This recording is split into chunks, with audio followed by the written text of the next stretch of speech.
Are you a lifelong fan of General Hospital? Are you a new fan who wants to know more about the history of the show? Do you enjoy talking about the show with others? Do you find yourself yelling at the TV? Is your self-care an hour a day in Port Charles? If so, we invite you to join hosts Amanda Kimmel and Shannon Coach at the place where all the hidden conversations take place and secrets are revealed. Meet us at Pier 54, a General Hospital fan podcast. Hi! Hi! Welcome to the Port Charles 411 August Fan of the Month. This has been a heck of a month trying to get schedules pinned down. Everyone's getting ready for back to school, back to work a little more normal. And if they're possibly vacationing. Yeah. Trying to get last minute vacations in. It's a little hectic, I would say. So maybe next year we just try to do like all 3 summer, like in May. That's a good idea. That way we just load it up. Bam, bam, bam, bam. Perfect. So we just have to stop talking about current storyline. Or we just preempt it with, hey, by the way, we recorded this back in May. Right, just to keep it going. You know, so this summer we had a lot more availability than I think either you or I would have. Right. Especially trying to coordinate with a third person. So anyway, for August, we got to speak with Kae Lee, and she's actually a fellow podcaster. Which is awesome. I like to hear how other people get started and their take on everything. Yep, so we kind of did a little bit of a GH crossover-ish. She has a podcast called The Balanced Life with Kae Lee, where she talks about like careers, social issues, advocacy, mental health. Yeah, she's all over the place, but in a good way. I like the fact that she, I think I described it as talks about whatever's going on, but tries to find the silver lining. And that's exactly what it is. So all positive vibes, but not sugarcoating. Right. That's it. Yes. Exactly. Yes. So we found out, thanks Instagram, she's also a fellow General Hospital fan. Those were your good stalking skills. It was my, Yep. They can be used for good and not evil. It was a compliment. Exactly. So we hope that you enjoy our chat with Kae Lee. Hi, how are y'all? Hey, good. How are you? So I'm Shannon. I'm Amanda. And thanks so much for chatting with us. Gotcha. Thank you. Yeah. Sure. So I can just jump in by telling you how I got into GH. Sure. So I actually started watching GH in elementary school with my mom. So that's how I got started. I watched a bunch of different soap operas, from GH to All My Children to One Life to Live to Young and the Restless to Bold and the Beautiful. Right now I still watch General Hospital, Bold and the Beautiful, Young and the Restless. But I've watched pretty much all of them over the course of my life. And then I know you guys wanted to talk about like favorite storylines. I think for me, my favorite GH-wise that really sticks out to me was the Metro Court hostage crisis. Like everybody was involved in that storyline. I love the way it tied all the canvas together. And I like the way they worked backwards, which you kind of see now being a current theme in all of like primetime and daytime. They always use a little clock thing and flashbacks and things of that nature. And I feel like GH kind of started that and then came mainstream after that. So I kind of give them credit for that. But yeah, I just really love that storyline. It introduced Jerry Jacks, awesome villain, kind of miss him. Well, he came back. That was the recast Jerry Jacks. Yeah, that wasn't the movie Jerry Jacks. Yeah, absolutely, yeah. Since I'm a little younger, for me, it was my first time like seeing Jerry Jacks on screen. So yeah. So Jerry Jacks was around in the 90s. He actually almost married Bobby Spencer. Yeah. But he was played by a different actor. Gotcha. Cool. Yeah, I mean, I just love the recast. I think that he's awesome. I kind of wish they would incorporate him a little bit more on the show now. And we have Nell, who's a villain, but, you know, some people can get tired of Nell a little bit here and there. So it would be interesting to infuse new, or not new, but just bring in a different villain. Yeah. No, I do not want to see what Jerry and Nell would do together. That would be a good pairing. No. That would be like a good bad pairing, but yeah, Jerry was at a new level. Well, especially where Jax is the one who got Nell to give her kidney, or got the kidney from Nell, to have Jerry kind of like take her side and, you know, go against Jax and Carly. Oh, that would be good. That would be good. We just wrote a whole plot here. Yep. Yeah, for sure. Any storylines that you don't like? If you could change something, what would you change? I mean, overall, right now, well, not right now, but I hated the storyline, the custody storyline between Nell and Michael. To me, it was just ridiculous. I mean, of course, they ruled what I believe in the correct way, the correct favor of Michael. But to me, it was just pointless. It's like in no way would a psychopath like Nell ever like be considered for like custody. So I mean that was just a little bit ridiculous for me. I wouldn't have done that custody route, but I think it gave us great drama with Nina, for instance, her in the courtroom calling out Nell. I think that was great soapy drama that we got from it. I mean, something that I would totally rewrite, I would say really the Michael and Willow story. For me, I think they had chemistry in the beginning, and I liked them paired together then, but then we got to see them paired with Chase and Sasha, and I kind of preferred those pairings. So if they were going to eventually put Michael and Willow together, I would have liked that done before, because now I'm not feeling it, and I'm rooting for Willow to get back with Chase. It's same. I talk about it all the time. Because exactly, like when they were connecting during the grief program and everything, like that was great. You know, they were going to have each other, but then she and Chase are just perfect. And Michael and Sasha are great together. You know, they're both very powerful together. And, you know, Chase and Willow just want to drink wine together. They're just so cute. Exactly. So I definitely would have gone a different route. If they were going to end up with Michael and Willow, I would have started that from the beginning and not put her with Chase, because now it's just, you know, people aren't feeling it as much sometimes. Yeah. So what has made you stick with General Hospital this whole time? Whereas, I mean, it sounds like you've definitely watched a lot, but then you said that you only really watch Y&R and GH still?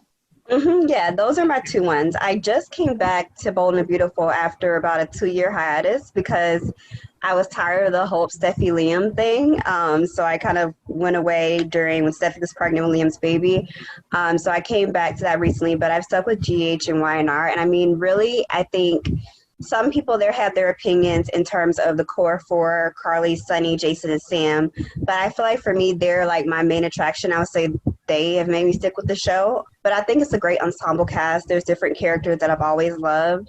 I definitely love like the younger, maybe, I don't know, 7, 8, 9, 10 years ago, Maxie, when she had like her industrial bar piercing in her ear, that like the Maximista when she was with Spinelli era. I think definitely I was a huge fan. I went out and got that same ear piercing after I saw her with it. So just different things. There's a lot of great characters that I like that made me stick around with it. I totally forgot about that piercing. I wonder if she got rid of it when she had her daughter, because then that would hurt to have a kid on your hip pulling out your ear. Yeah, for sure. Does your mom still watch the show? Yeah, she does. She still watches, all 3 of the ones I watch, yeah. Oh, wow. That's awesome. How long has she been a fan then? So my mom was watching like way back when. So Luke and Laura wedding, she was in the break room at work watching it. So yeah, she's been a fan for like ever. Nice.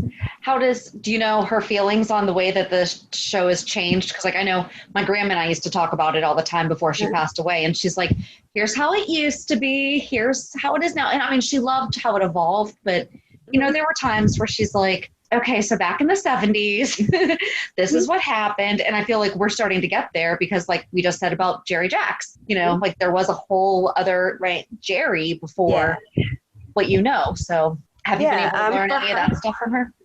Yeah, for her, I mean, she hasn't really had a problem with how it's evolved over time. She just hated certain characters. Like I'm trying to give Nell a little bit of a chance because I think the actress is dynamic, but she absolutely hates Nell.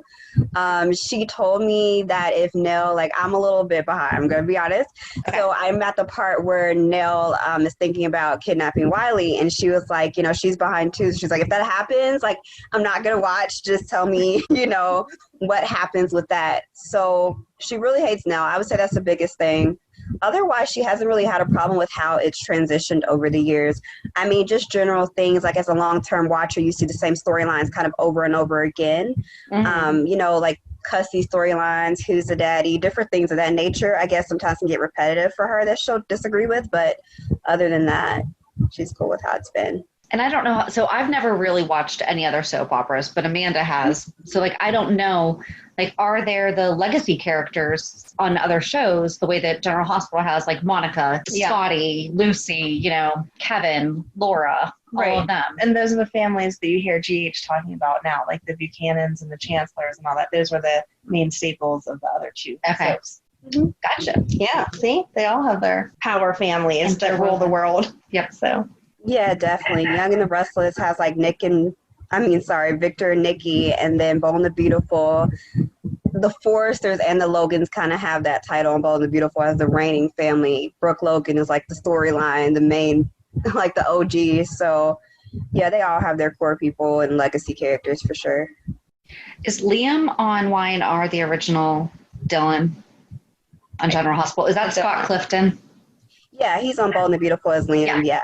He was the original Dylan Quartermain. Yeah, I do remember that time. Okay, cool. I'm like, I don't want to feel too old, but now I'm just like, okay, that was back in the, what time was that? Yeah, don't worry. Have you gotten to meet any of the cast members or anything? I have not gotten to meet any of them personally. I've spoken with 2 of them, but I've not met any of them. Okay. Are you allowed to say who you spoke with? Not really. Okay. Yeah. Gotcha. There must be a good story there. It's soapy for sure. I'll tell you that much. Awesome. Yeah. We just like to hear about other, fans' experiences. Like we've gone to see the Stone Cold and the Jackal show when they were able. Yeah, no, I've never spoken with any of them. Like I haven't done any like face-to-face podcast interviews or anything like that with them. But I think it's pretty cool. You mentioned the actor who plays Spinelli and the actor who plays Brad. I'm a fan of both of their characters, so it's pretty cool that you all got to engage with them. Yeah, they're both really super sweet too. And, we just like to learn a little bit more about their lives and all that fun stuff.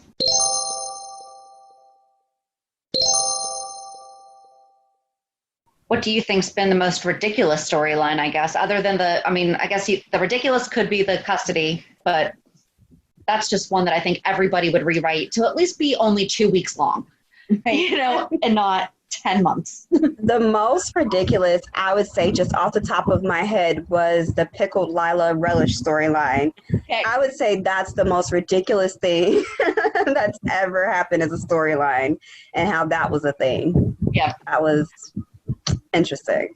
I wonder if they just say, you know what, we need something to justify why this is a soap opera. So let's just make Piccolo a thing, like a competition over it. I just can't believe they got the people from the Chew in on it. Like that was just it was weird. An ABC show doing a crossover. I know, but if I was the people on the Chew, I would be like, no, I'm sorry, I can't help you with that.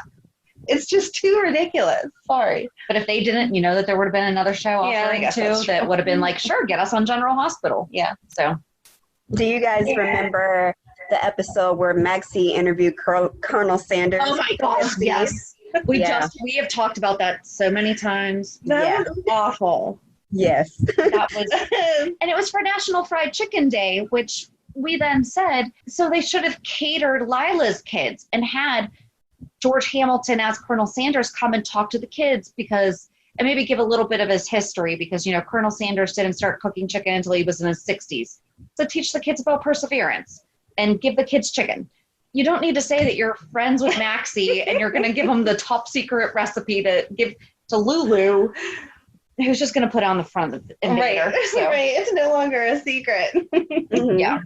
That was the worst one. But no matter what, that was the worst storyline. Yeah. Anything else GH related that you can think of that you want to talk about? I'm trying to think. I mean, it's been interesting, the shows, and this is more like an aesthetic thing, like a little shallow moment, I guess, but just when the shows have come back since the coronavirus hit and they've returned, and you can kind of see like Julian's hair, for instance, is totally different than it normally is, and Michael's hair has grown out a little bit more, so it's just been interesting just seeing the like changes like that. I think Franco, his hair has grown out a little bit, so just seeing them look a little bit different than they normally do, and just more kind of like us, like they aren't as glitz and glam sometimes as they normally are. Yeah. Kind of make them a little bit more relatable. Mm-hmm. And Steve Burton was talking about that on their podcast. He's like, he thought they were going back and they had to match to where we last saw them. And so he got his hair cut, did all that. And then he shows up on set and, like you just said, William DeVry has his hair long, all these people. But he had to shave the side or whatever anyway because he was going to be having the brain surgery. So exploratory surgery. Yeah. Where do you think that's going to go? I'm just seeing now where he's waking up. He finds out that Sam signed over proxy to Valentine. Okay. I don't know exactly where it's going to go. I said this before. I was just, the whole staging of the accident to me, it was just interesting the way it was done. Like the motorcycle was just so delicately placed against the guardrail, and Steve Burton's character was just kind of posed a little dash of black on his face. So I was just like, the staging was interesting. Yeah. Just a little interesting. But where it's going to go, I don't know. I was kind of hoping, they just played on the traumatic brain injury and a lot of talk about it and power of attorney, different things. I was interested in seeing if we would see a reversal and him go back to Jason Quartermain. That's what I had said. Yes. So that was something I would have been kind of interested in, that route, going that way. He was unconscious. Everybody was crazy, worrying about what would happen. So I think that could have been an interesting storyline to take it. And I've never seen Jason Quartermain. All I've seen is Jason Morgan. Yeah. So it would have been interesting for me to see that other perspective, that other version of his character, for sure. If you are ever looking to go down a rabbit hole, just go on YouTube. We just did like a whole episode. We did 2 episodes about Dante, right? Mm-hmm. And it took us over a month because there were really, really, really good playlists that just did basically from start to finish Dante. And it was like every minute that Dominic Samprogno was on screen was right in there. That's a lot. With Jason, it's going to be 100 times more. She's going to be lost for years. Yep. Yeah, I actually like seeing Dominic Samprogno back, and like the rugged look. That's my favorite look. This little ruggedness, like I love it. I don't know. I just like the energy that he has right now. It just reminds me when he first came to Canvas when he was undercover. So I don't know. I'm feeling him. I'm feeling him again. So, yeah. See, and I had said that Jason's gonna go back to being like he's gonna be good. Remember how Jordan said that he would make a good cop? Yes, exactly. So yeah. That he'll become a cop, and then Dante is going to become the bad guy because he's like all wired, and Brando is going to be the new enforcer. Yes, that's actually what my mom said, the whole Brando enforcer thing. She definitely said that she could see him taking Jason's place there. So no, cool, yeah. And I mean, I don't want to say he's getting too old for the role, but it's like Sonny was a baby when he came on and like started everything. You know, it's like Jason should be further up. Yeah, in the ranks now. I don't know how that works. Right. But it would be nice to see him do something different. Yeah. Yeah, it would. Because, like you said, it has been 20-something odd years of like the Sonny and Jason mob boss enforcer thing. It would be nice to shake it up a little bit. Even just like that brief moment where I think Sonny was in the wheelchair and I think maybe Michael took a few meetings on his behalf during that time. It was just interesting seeing like a change in leadership, change in the dynamics of the mob world. So it would be cool to see something like that change again. Yeah, right. But I'm glad that Michael did not go down that route, that he chose the different life. Well, maybe Dante can just come back and take over for Sonny. Oh, there we go. Sonny can retire. They just have baby Donna. Maybe he should stay home and be a dad and not try to get every week. So we'll see. Yeah. If he ever gets out of the WSB. That's true. He might be left there forever. So if you had to have dinner with 3 characters, so not the cast, but characters, who would it be? I would have dinner with Carly. I would have dinner with, I would say, pre-Peter Maxey. Okay. I would have dinner with her. And I would have dinner with... Just to balance it out with the male perspective and just to make it spicy, I would say Julian. So I would say Carly, pre-Peter Maxey, and Julian. Okay. I like how you say that, pre-Peter Maxey. Yeah. What about you guys? Oh my gosh. Sonny, just because I couldn't not write Sonny. I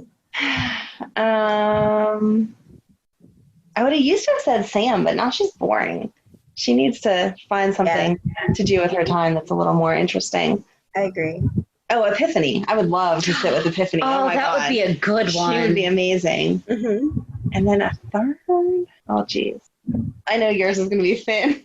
I can already tell you who your number 1 is because she has a little bit of a crush on Finn. Just a bit. Maybe Monica to get like the old story. Darn it, that was the exact same thing I was going to say. See, because she knows everything. She's been around forever. Yep. So mine would be Finn, because I do. I just really appreciate him. Liesel. Oh, that would be good. I love her. She's a delight. Oh, she didn't come back for the nurses. She didn't.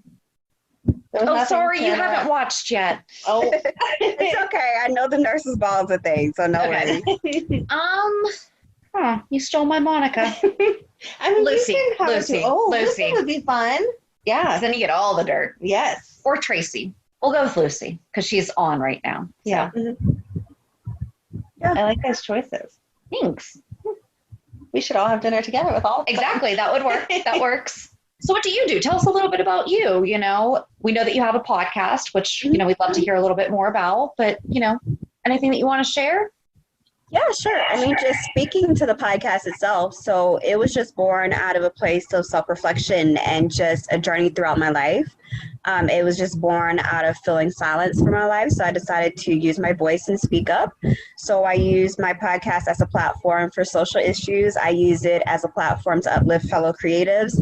I use it as a platform to discuss everyday life, everyday things, including everyday shows like soap operas, like General Hospital, YNR, B&B, things of that nature. So it's a little bit about the story. The show's been going for about 2.5 years now. Okay. I'm very proud of it. I'm proud of the way it's branching out. Yeah, that's just a little bit about it and how it came to be. One of my favorites, so I listened to a couple of them. I listened to your true crime episode. That you did. I think it was in June. I don't know. I can't remember. But you just did one where I don't know if you just did it because all the dates on it were the same for a long time until it came. Yeah, I know. So the backstory on that is I switched platforms. So when I switched platforms, that made like all those episodes have the same day because I'm uploading them to the new system like that same day. I know it's so weird. So I know it's like October or something for a really long time, but the show itself started back in March of 2018. Okay. What is your show name? We haven't said that yet. Yeah, absolutely. So yeah, the name of the show is Balanced Life with Kae Lee. You hit the nail right on the head. I mean, you talk about everything, you know, you talk about, one of my favorites was you talked about that the Eagles overthrew Michael Jackson for the most albums and that you wish that you could go buy more Michael Jackson albums. I was like, I know, me too. Cause I mean, it's like one of those things, you know, no one's allowed to replace like Michael Jackson, Elvis, and the Beatles, you know, like they have to maintain those spots. Yeah. But the Eagles beat Michael Jackson for the number of albums. I will agree with you that is sad. Yeah. You're way more into music than I am, but I will agree with you. Thank you. That was definitely an episode I did like way back. So I like that you're digging. I love that you're digging through. Thank you. I like to go back to the beginning just to find out also, I mean, as a podcaster, you know, God, I don't like listening to our old episodes because, but then at the same time, it's like how far we've come and, you know, really where we've grown. Yeah. But like, yeah, you talk about careers, you talk about, you know, different things in the news. And I like the way that you talk about them. It's not harsh. Is that the right word that I want to say right now? I feel like it's sincere. She's being honest with her opinions, not sugarcoating things. I'm saying it's not harsh. But not, it's, not sugarcoating things, but not going completely negative. Because I feel like every situation now is so negative. Yeah. Even if there is a silver lining, no one lets you find it. And in your podcast, it seems like you're trying to. So I appreciate that. Yeah. It's definitely uplifting. So I think that Do you have a favorite episode? Like if you were going to recommend to someone to try to get them hooked, what's your best episode that you've done, do you feel? That is a good one because that's changed for me. I would say now the episode would be Here's What We Not Gonna Do. And the reason that I really love that episode, I was actually recording that for a future week, but I bumped it up in the schedule because I was very excited about how that episode went.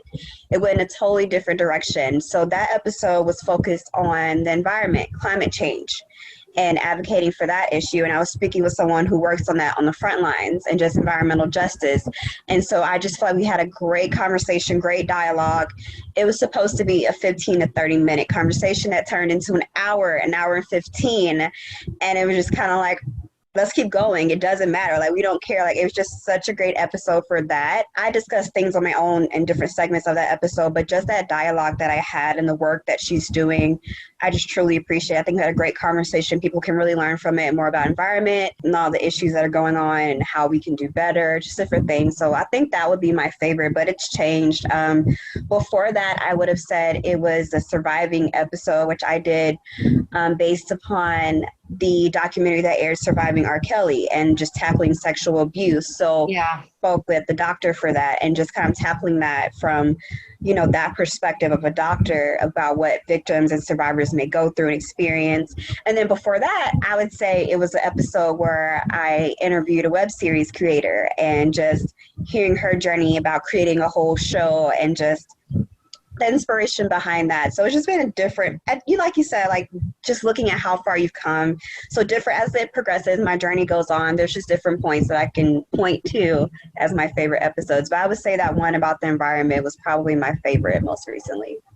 And that just spoke to exactly how diverse we were talking about, like your subject matter, you know, because I love your cover art because it has, you know, this beautiful silhouette, but then it has like the thought bubble. Yeah. And it's like, I designed that. That's, wow. Did you draw it or did? So I taught myself how to use Adobe. I went Adobe Illustrator. I taught myself and designed that on myself. So that was all self-taught, that design. I did all of it in Adobe Illustrator. That is so cool. That is cool.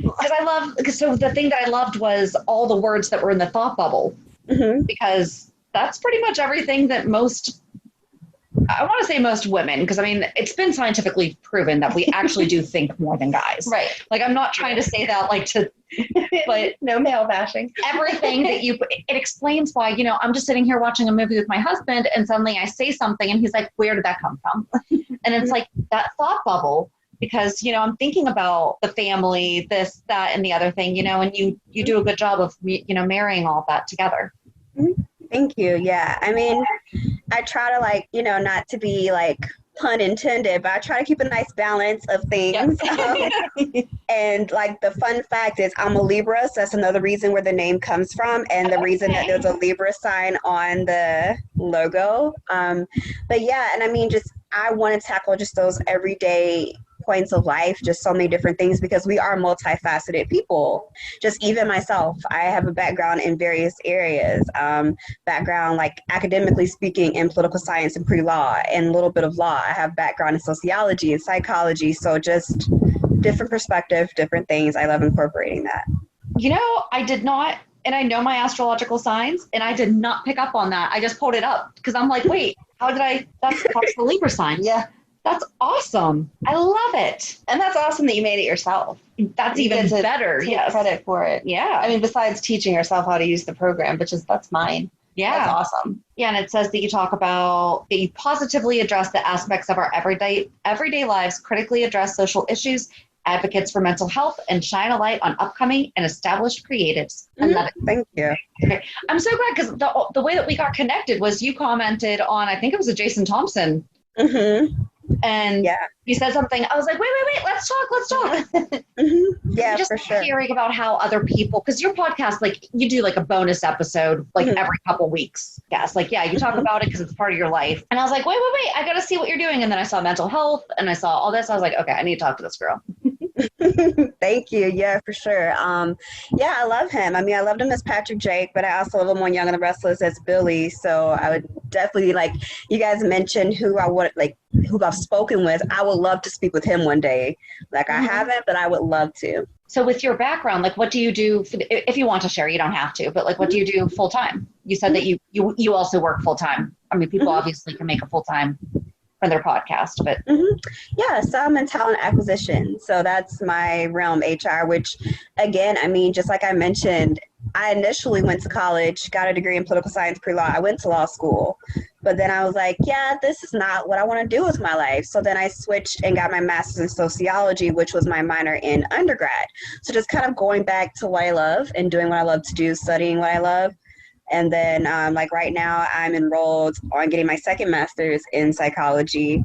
So just, awesome. again, just doing things that I love, and it'll also help me in the HR realm. So just, Did you have any questions for us or anything? Or So, I mean, I guess I can ask you guys. So how did you get started with watching soap operas? What were the first storylines that you remember seeing? I started off and on. My mom had watched it also, and so we watched same thing, All My Children, One Life to Live, GH. But I don't know why GH kind of just stuck with me. And so back whenever the storyline of Liz getting raped and her unlucky getting together and Emily on, I was like connected then. And I loved Karen and Jagger back in the day because Jagger was very nice to look at.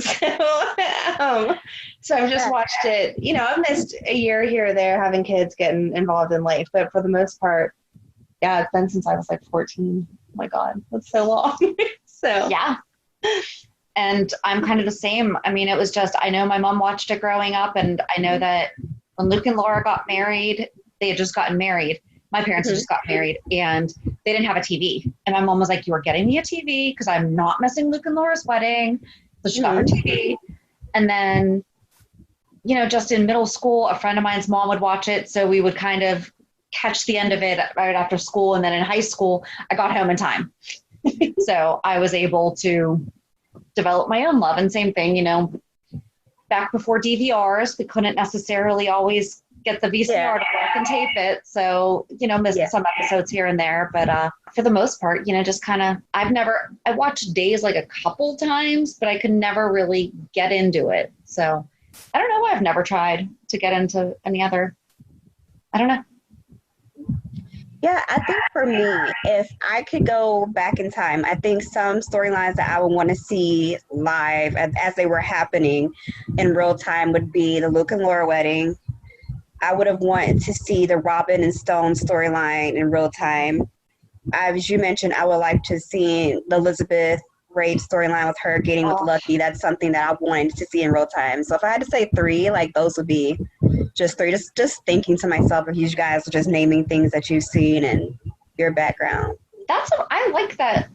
I think you might have just given us a new question to ask our younger fans. Because it happens all the time to us where, like, we say at the end of our podcast, like, we're not perfect. And first of all, like, neither of us is 70 years old. So we haven't been watching since 1963. Yeah. That's not the right math. I'm saying old enough to remember from 1963 on. Right. So, I mean, there's a ton of stuff that we don't know from before we started watching, Like, I would love to go back to day one. Right. And I've watched the first episode, but it's all grainy and everything, so. No, to see it when it would have aired. And I think the only one of those that I watched live would have been Lucky and Liz. I knew the Robin and Stone, but I wasn't in high school yet. Oh. So I didn't watch it live because I wasn't taping it or anything. That was the best. Amanda's like a smidge older than I am, so it like throws us off. She's like, what do you mean? I was like, you were in high school. I wasn't yet. Yeah. By 2 years. Right. Well, it's a big difference. It is a big difference at that timing. Yeah, no, that was a really good storyline. I feel like they handle most health crisis really well, but that was a storyline that you could tell they were consulting a ton of people to make sure it played out exactly how it should have. And it was amazing. So let's ask you, being that you are an attorney, or you have a law degree, right? I did not get the degree. Okay, you did not get the degree, but you at least did some kind of formal education. Yeah. How far off are they? I'm like, I don't even know where to start with that. With all would Alexis really have been given this many times? She's like, no. And she's been disbarred how many times? And it's like, I swear, it's like 4 times by now, if not more. It's insane. Yeah, no. Is it one and done? Or is it? In real life, it would have been a wrap for her by now. I don't think she would have had so many chances. No. Okay. Yeah. I have a friend of mine that also works on an ambulance, and we're going to talk about that sometime. So how far-fetched are we? Yeah. No, I mean, and just kind of going with that, I mean, you just gave me an idea. I mean, just thinking about the moment where Julian confronted Neil for sleeping with Alexis and saying he took advantage. And it's like speaking like psychologically and from, an ethics point of view, they probably should not have slept together. And there is that power dynamic at play there, thinking about like he's someone that she's poured all of her secrets and everything into, and he just knows so much that he has like that mental advantage. So that would definitely be technically like, yeah, Alexis wanted to be with him, but if you want to speak technically and think about power dynamics, and if you want to think about the profession and ethics, Julian was right in saying that he took advantage of the situation. Absolutely. Except for the personality of Neil, you can see it definitely wasn't. But there has to be that rule because, not everyone's like Neil. Not everyone's. I mean, he's a teddy bear. You know, it's but sometimes you just wonder because there's been times where they will rattle off a code, blah blah blah blah blah, and I fact check it, and they're actually citing the right code. Like when Spinelli got caught for the peeping Tom. And the parole officer said, whatever. And I was like, okay, I need to know. And it was the New York code for peeping Tom. Mm-hmm. So it's like, okay, they do their research. But yeah, for sure. I mean, even it was such a sad storyline, but it was very well done by the show when Nathan died. Just the procedure they went with that was pretty true and accurate as well. Yeah. The codes, the things that they would say. Yeah, it was pretty accurate as well. It was a storyline that was my favorite just for the acting quality and the way it was written, but it was sad to see him You're giving me chills because, I mean, that really was a beautiful ending. Yeah. We didn't. I could have done without, but they did it justice. They didn't. Yeah. Mm-hmm. I feel like that's the first time that a cop really got that kind of burial. Mm-hmm. Yeah. Yeah. I mean, the rest of them all come back from the dead, so of course they don't. Right. They never have bodies. Right. They can't do it if they don't have a body. You knew that Nathan was gone. Right. So, I don't know. I miss Ryan Pavey. Okay, so why don't you like Peter? Or do you just not like Peter and Maxie? Okay, so I don't like Peter as a whole. For me, I think the origin of it. I don't like the idea of that tie between Anna and Faison. I don't like the storyline of her sleeping with him, and it just rubs me the wrong way with their history. I don't like it. They don't need that tie, so to speak. The history speaks for itself. Peter, just to me, I don't feel as a character on the canvas has legitimacy. I don't like his pairing with Maxie. I mean, just from just his involvement in Nathan's death to just the things that he's, holding Jason captive and just, all the different things like right now that he's doing behind the scenes. I don't like the dumbing down of Anna. I feel like, so I didn't watch Anna back in her heyday. So, but from what I've seen when I was first introduced to her, especially when Robin was on and her and Patrick were dating and getting to know each other, and Anna would pop in and things. She just, to me, was a strong woman. She was smart. She was tough. She just great instincts. So to me, just for her to be so off about Peter just doesn't ring true. So I think for me, I just feel like he's a representation of, them altering Anna's character, and I don't like the back history that they rewrote for that, and I just don't like his relationship with Maxie. I mean, I think for me, I'll always want her to be with Spinelli. Also, I think that plays a part. So that could be a little biased there, but that's okay. You're allowed to be biased. It's almost like I feel like they might have missed the point where they really could have just said, okay, Peter is Alex's. That's what I want. That should have come out back when we squashed the whole brain mapping twin thing. It was, oh my gosh. And let Peter process that, because I don't know what he's going to do when for me, he has to be Alex. Mm-hmm. Like, he cannot be Anna's kid. Like, for me, I feel like that's the truth. But, they're also setting him up to be the way that he is, because you can't keep doing that type of stuff to somebody and expect them to be okay. Right. I mean, he's had the floor pulled out from underneath him more times than anything. Granted, he's done it to himself a few times. Yep. Present time included. But I think I want Maxie with Spinelli, so I don't like Peter either, just because they belong together. I liked her with... I wanted her with Chet. Yes. Amy's brother. Yeah. That was a massively missed opportunity, I feel, that they could have had with him. If you could say one thing, what's one thing that you hope for to see in the show in like the next, I don't know, 3 months? One thing you really would hope and like to see. Oh, gosh. I think I would like some of the older characters back. Like, we've focused on the young kids. And I know during the summertime, which we didn't really get this year, but during the summer, it's usually, the teenagers to pull in other kids when they're home from school and stuff. But the older characters do have a lot. I mean, like Lucy being back for Nurse's Ball, and she's getting a little bit more with Deception, but she has a lot of history. Oh, I know what my answer is. So I would like to see them bring some of them back and talk about, how the show's progressed and how different storylines have come, because I feel like the younger kids don't know anything either, like even within their own families, Right. So, I don't know, just about that somewhere. Go ahead. I want L&B back. I want L&B back. Oh, that would be good. Yes. L&B Records can come back. Original Lois, Rena Sofer. Oh, yeah.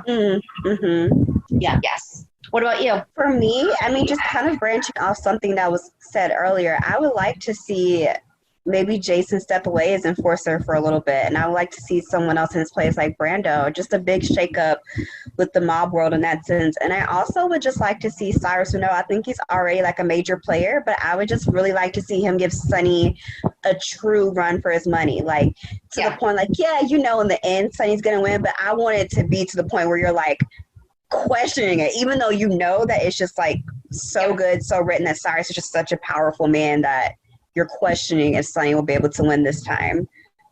So, do you know who Faith Roscoe is? Yeah. Okay. We think Dustin is Faith and Cyrus's son. I would love that. I don't know if I was just thinking it, if I said it on a previous episode, like bonus episode I've done, but I want Dustin. I don't know if something's happened in the last few episodes. I think I'm 7 behind, but I want Dustin to be a shady character.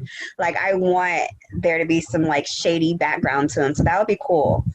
We thought that he was shady when he first came on, and then when Cyrus came, I think that's when I said I think that he's Dustin's dad. And then we did.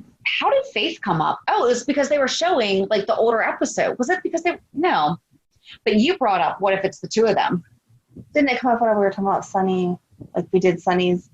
Oh yeah, we did like a background on Sonny's background. It was supposed to be. Or the mob it was supposed to be about the '90s mob, but it was really the rise of Sonny Corinthos. But we wound up talking about Faith afterwards, and it just somehow came out that And wouldn't it be great? Pointed out the other day that Dustin liked Franco's weird art back in the day. He did. So that would add to him being twisted and messed up. Yep. What I do not want to see is anyone else who I have had to accept being gone coming back. Oh my gosh. I could not handle when Jane Elliott came back because I had already made peace with it. Like I had already cried for it. She saw Luke. That was it. And then she came back. And I'm like, I cried way too much for you. I can't do it again. I don't have it. Yeah. She was my favorite. Just her one-liners and just the wit. Awesome character, awesome actress. Yeah. I mean, I would love for Luke to come back, but I don't think I can emotionally handle it. Yeah, I don't think that's going to happen. No, it's not. No. You don't have to worry about it. No. I also have a personal, so he left shortly after my gram passed away. So I feel like that's just like really tied to me because I don't think it was a hard period of time. But I think Luke is gone. He's bye-bye. Not laid to rest like he's dead, but he's in Amsterdam hanging out. I mean, enough has happened to Lulu and he hasn't come back. Yeah. True. That's true. But thank you so much for your time. It was really great to talk to you, and hopefully we get to chat again soon. Yeah, for sure. Thank you guys for extending the opportunity to me. I'm excited. And again, thank y'all for being flexible. Of course. No problem. All right. Take care. We'll talk to you soon. You too. Bye, y'all. Bye. She's such a sweetheart. She's such a sweetheart. That was a lot of fun. I love that she gave us a new question to ask. Yes. We just have to make sure to write that down. That's all on you. Well, the good news is that people call us out whenever we say we're going to do stuff. And then our intention is pure, that we really do think we are going to do the next thing. However, something happens on the show, something happens in real life that we're like, oh, that's timely, so we should talk about it. Right, exactly. We just get excited. Yeah, like we said, we wait to have our conversations until we're doing it in the podcast. And so sometimes we just kind of get lost in the excitement too. But when characters come back, we have to talk about them because a lot of people, for example, Kae Lee not knowing. She made me feel so old. I know. And it introduced like the Metro Court or the Port Charles Hotel. It was the Metro Court. It was the Metro Court. The Metro Court hostage takeover. And she's talking about Jerry Jacks being introduced. And I'm like, no. Yeah, whenever she said she wanted to see the Stone storyline in real life, like real time. I'm like, what? Oh, yeah, you're a baby. I thought you knew that I didn't see it live. I didn't. Because I think he died like right before summer break. So I wouldn't have seen it. Okay, again, in my mind, it's one of those things that you have to have seen. I've watched it. To know Robin and love her the way that you do, you just had to have watched all of that. But I've watched it, just not live. I understand. I love that question. I understand. Though. Yes. So if you would like to be featured as our General Hospital Fan of the Month, just go to pier54podcast.com, fill out the form, and we will be in touch to schedule our own little chat. And then join us on Monday as we talk about this week's shows. Have a good weekend. And we'll meet you at the pier. Bye. Bye. If you enjoyed today's show, we invite you to go to pier54podcast.com to subscribe on your favorite platform. Don't forget to leave us a review. And you can also follow us on many social media channels. Just search for Pier 54 Podcast. Also, we are not perfect, so if there is something that we missed or messed up, just let us know by emailing us at pier54podcast@gmail.com.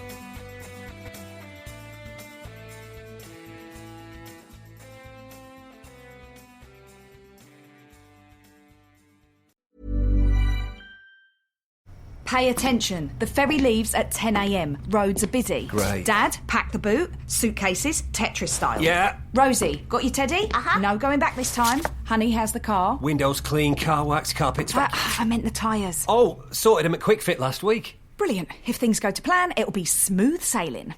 Planning the perfect getaway this summer? Make sure your tyres are up for the job. Book today at quickfit.com or your local centre. Quick Fit. Drive away happy every time.